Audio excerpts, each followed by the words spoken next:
Which color of light is responsible for ejecting electrons that have a maximum kinetic energy equal to 2.65 times 10 to the minus 20 joules? There we go. Let's take a look at the question statement.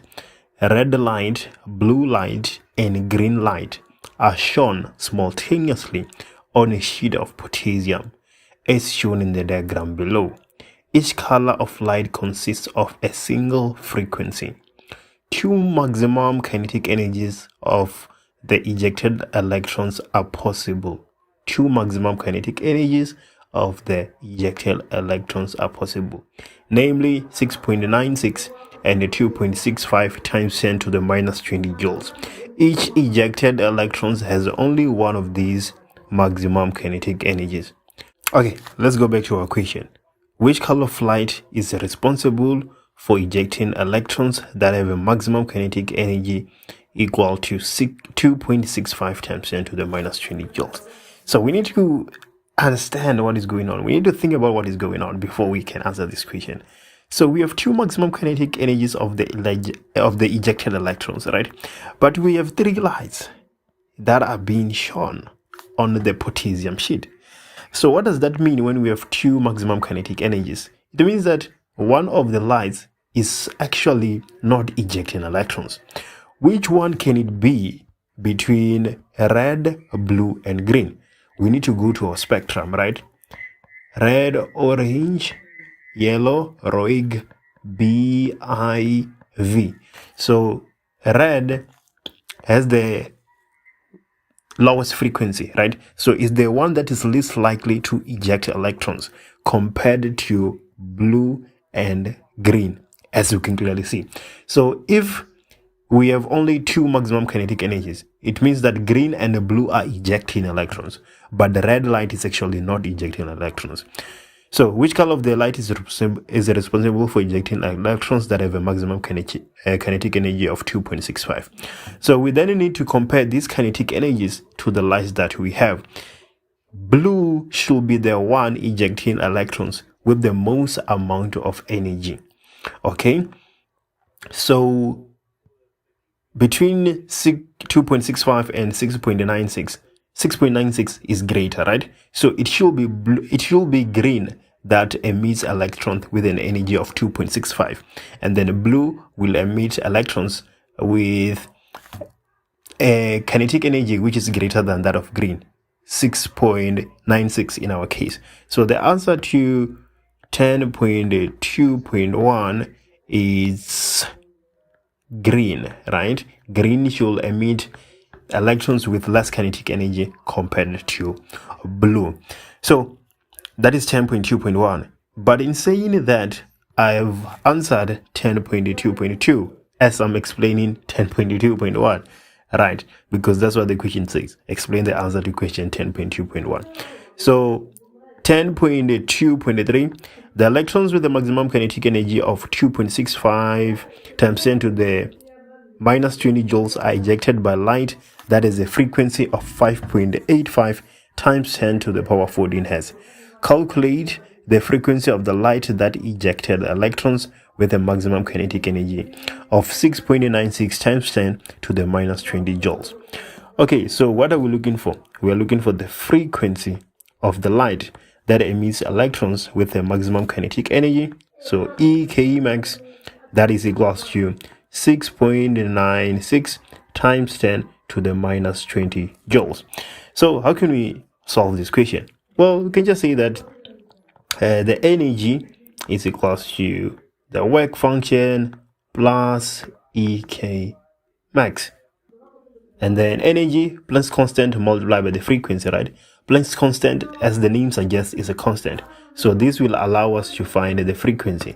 And then this will be equals to the work function plus the EK max, which is 6.96 times 10 to the minus 20.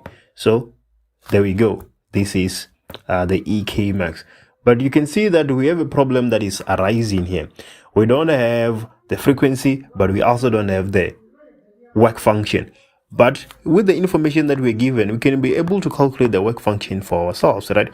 Because we are given EK max and frequency of light, right, for one of the lights that are emitting electrons. So if we use that information, we can say the energy is equals to the work function plus EK max.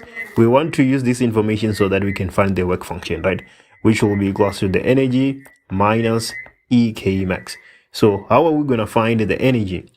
Planck's constant, 6.63 times 10 to the minus 34, multiplied by the frequency that is given, 5.85 times 10 to the power 14, minus the kinetic energy, 2.65 times 10 to the minus 20 joules. So the work function is going to be equals to, so let me put that in my calculator, 6.63 times 10 to the minus 34 multiplied by 5.85 times 10 to the power 14 minus 2.65 times 10 to the minus 20. This is giving me a work function of 3.6136 times 10 to the minus 19. What is the SI unit of work function? It is joules, right?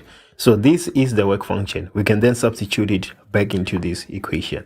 So if we do that, we're going to have Planck's constant 6.63 times 10 to the minus 34 multiplied by the frequency. That's what we're interested in. So multiplied by F is equals to the work function 3.6136 times 10 to the minus 19 plus the EK max, not minus. So the EK max here is 6.96, right? So 6.96 times 10 to the minus 20. So 6.63 times 10 to the minus 34 multiplied by the frequency is going to be equals to 3.6136 times 10 to the minus 19 plus 6.96 times 10 to the minus 20, right? Let me put brackets here so that I can be 100% sure that my calculator is interpreting what I want to say the way I want to say it. 6.96 times 10 to the minus 20, 3.6136 times 10 to the minus 19. Okay, looks good. So here I'm getting 4.3096 times 10 to the minus 19. So let's divide both sides by the coefficient of F, right? So 4.3096 times 10 to the minus 19 divided by 6.63 times 10 to the minus 34. I'm getting a frequency of 6.5 times 10 to the power 14. So there we go. That is the answer to 10.2.3. Let's take a look at 10.2.4. So 10.2.4, the question is saying the intensity of the light is increased while the intensity of the red light is increased while the intensities of the blue and green light remain the same. What effect will this change have on the rate of electrons that are ejected? Choose from increase, decrease, or remain the same. So we have already deduced that the red light is not emitting any electrons. So what does that tell us? Even if we increase the intensity, it's not going to matter. If we increase the intensity of the red light, it's not going to matter. It's not going to affect the number of electrons that are being ejected because the red light is not emitting electrons, right? The energy that it carries is less than the work function. So even if we increase the intensity, it does not increase the number of electrons that are being ejected and therefore increase the rate, right? So the answer yes remains the same. 10.2.4 remains the same. So 10.3, some of the atoms of a hot gas made up of a single element are in an excited state. The spectrum formed by the hot gas is observed on a screen in a darkened room. The spectrum consists of specific colored lines on a dark background. Specific colored lines on a dark background. 10.3.1, name the type of spectrum formed. So I'm asking you this question. Is this an emission spectrum or is it an absorption spectrum? Why do you say so? 10.3.2, explain the presence of the colored lines in the spectrum. Alright, so your answer to 10.3.1 is being explained by 10.3.2 essentially. So tell me, why are you saying it is an absorption spectrum? If you're saying it is emission, why are you saying so? There we go.